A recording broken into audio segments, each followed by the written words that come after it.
ሰላም አለይኩም ረህመቱላሂ ወበረካቱሁ።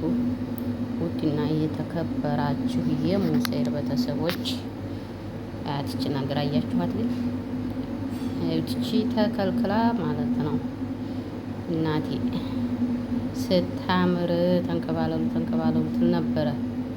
ነገር ግን ታረጉታላችሁ እንግዲህ ታረጉታላችሁ። ደግመን ስንመጣ ብለን አመጣን እና የኔ ውድ እህቶች እንዴት ናችሁ? ሰላም ናችሁ? ደግሞ እኮ ኢትዮጵያ ነሽ ወይ የምትሉ ልጆች መጥቻለሁ። ኢትዮጵያ ማሁኝ ጠፍቻ አይታችሁኛል። የኔ ውዶች እንኳን አይደለም ኢትዮጵያ ውስጥ ልገባና ለሰው ኮመንት ልጥፍ ቀርቶ ሪካርድ ያረጉት አይወርድም፣ ያረኩት አይመጣም። ብሩ በከንቱ ነው የሚያልቀው ማለት ነው። በከንቱ እንግዲህ 24 ሰዓት 80 ብር 70 ብር ነው 80 ብር ነው የሚሞላው። በነገራችን ላይ እኔ በእጄ ሞልቼው አላውቅም። በጣም እናደድ ያለው የምር ሞልቼው አላውቅም። በእጄ ልጅ ያስርልኛል። 24 ሰዓት ያልቃል። በ24 ሰዓቱ ያልቃል። እኔ እሞላለሁ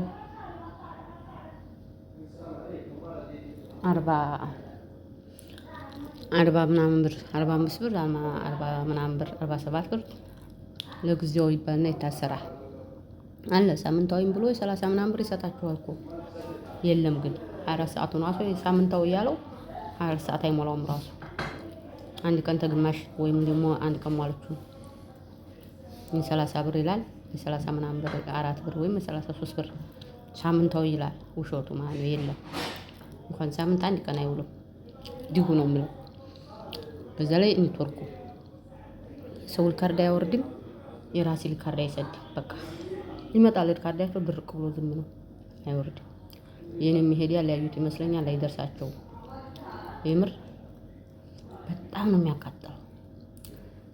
የ14 ብር ልታው ይባላል ነው ቢያንስ እስከ 9 እስከ 8 ሰዓት እስከ 10 ሰዓት ሊያስወራ ይችላል።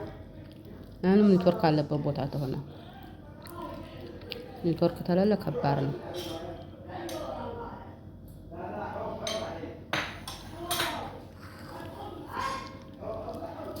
እና ኢትዮጵያ መጥቼ ስራዬ ላይ ሁኜ ነው። ይሄ ደግሞ ጉዞ ላይ ሁኜ ነው። ጉዞ ወደ ወሎ እያልኩ እየሄድኩኝ ነው ማለት ነው። ያው በቆሎ ደግሞ ያው ስንቄን እያዘጋጀሁ ስንቄን አይደለም መንገራችን ለሮመዳን ሀገራችን ፋሽን አድርገውታል። የሚገርማችሁ ነገር ፋሽን ከዛ አፌ ያርፍምና ሆነ ቦታ ሄጄ በየቤቱ ስገባ እንደዚህ ይቆላል፣ በየቤቱ ስገባ እንደዚህ ይቆላል። እንደዚህ ሀገር ፋሽን አድርገውታል ለሮመዳን ማለት ታዲያ በቆሎ ስል ኧረ ለእኛም ቆይ አይሉኝም። ለእኛም ቆይና ሂጂ አሉ። ነገ ከጃትም ለእኛም ትቆያለሽ አሉኝ። ምንም ማድረግ አይቻልም። ቆላሁላቸው ቆርጬ ማለት ነው ለቤተሰብ የሆነ ቤተሰብ ጋር ሂጅ ኦኬ። ከዛ ብዙ ነበር ያው በየቦታው ነው። እኔ ባለፈው ያያችሁት አንድ ቦታ ነው አዲስ አበባ ተመጣ ቆላሁን ነው። ይሄ ደግሞ ክፍለ ሀገር እየቆላሁ ነው። ብዙ ቀን እቆላለሁ፣ ብዙ ስራዎች እሰራለሁ። ጊዜም የለኝ ትዝም አይለኝ ቪዲዮ ማንሳቱ። አሁን ስልኩም ይሄኛው ፎርጆ ዝም ስላለ ያኛው ብቻ ስለሆነ ይሞላል፣ አጠፋዋለሁ። እና ይኸውላችሁ ይሄን ይመስላል ዳቦ ቆሎ እላችኋለሁኝ። እየሞላ ነው። ያው እንግዲህ ባህላችን ነው የሀገራችን ባህል። ያው ሰፌዱ አሮጌ ቢሆን አጣጥበን ምናምን ጠራርገን አድርቀን በጣይ ነው ገባችኋላ። እንግዲህ አዲስ ሰፌድ ያው አይዘለቅም። ናቲ ሁሉም መጫን ነው ሁሉ ምንድን ነው። እና ደግሞ መስራችሁ ማለት ጊምባ የሚባል ሀገር እሺ፣ ጊምባ የሚባል ሀገር እየሄድኩኝ ነው ማለት ነው።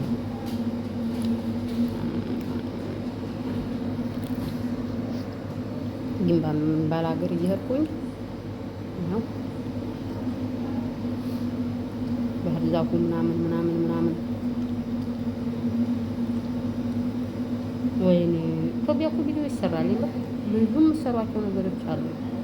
ብዙ ደስ የሚላችሁ ነገር አሉ። ነገር ግን ኔትወርክ የለም። ብሩን ሙሉ ተውት 200 300 ይሞላል።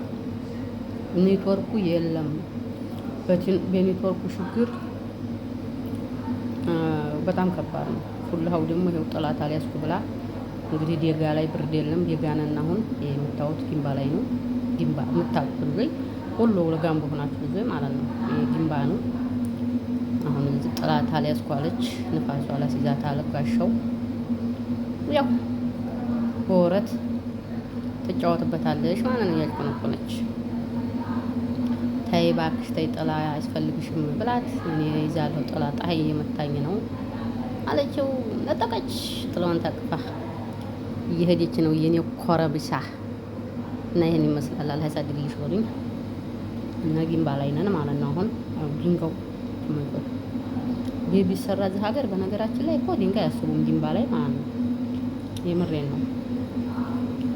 ፈንቀል እያደረጉ ዝም ብሎ መካብ ነው። ድንጋይ መግዛት ምናምን የለባቸውም። ጠዲያው ነጣ ናቸው። የኛ ሀገር እኛ ነን ያው ጊንባም ሆነን ገዝተንም ነው ግድ ነው።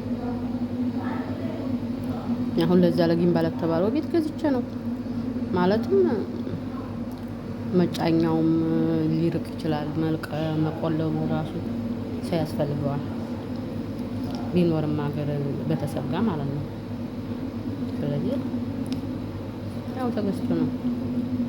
ይሄኔ ከርታታ ትንከራተታለች። እንግዲህ አዲስ አበባ ሄዲያ ከሚያምረው ሀገር እዛም ተዝበት ታክሲ ይኸው ልዘረጋ ነው። አያችኋል? ሸመጠጠችው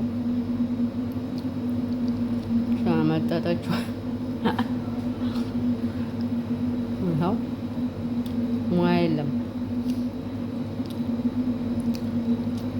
አረገች። በእርዳታም ቢሆን አረገች ማለት ነው። ወንድ ናት።